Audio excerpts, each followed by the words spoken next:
মধ্যবঙ্গ নিউজের যে কোনো খবরের দ্রুত আপডেট পেতে ইউটিউবে সাবস্ক্রাইব করুন ইমার্জেন্সি টিভি লাইভ এবং সাবস্ক্রাইবের পর অবশ্যই বেল বাটনে একটি ক্লিক করুন। ঢাক ঢোল আওয়াজ সাথে এগিয়ে চলেছে পদযাত্রা। পদযাত্রার শুরুতেই কখনো হাত জোর করে কখনো আবার সালাম জানিয়েই এগিয়ে চলেছেন বহরমপুর লোকসভা কেন্দ্রের তৃণমূল কংগ্রেস প্রার্থী অপূর্ব সরকার। সপ্তাহের শুরুটা তিনি এভাবেই ভোট প্রচারের মধ্য দিয়েই জনসংযোগ তৈরিতে ব্যস্ত।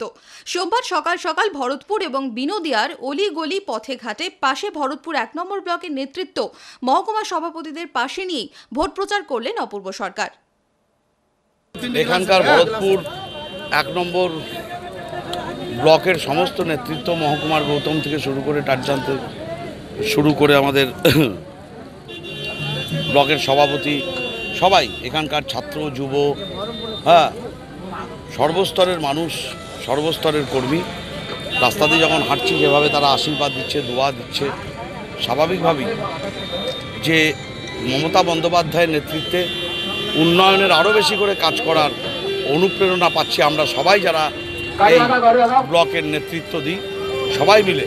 আমরা আগামী দিন এই মানুষের অনুপ্রেরণায় অনুপ্রাণিত হয়ে আমরা আগামী দিন এই এলাকার উন্নয়নে আরও বেশি বেশি করে সচেষ্ট হব। মধ্যবঙ্গ নিউজের এই খবরটি ভালো লেগে থাকে তাহলে অবশ্যই একটি লাইক দেবেন এবং ইউটিউবে ইমার্জেন্সি টিভি চ্যানেলটি সাবস্ক্রাইব করবেন।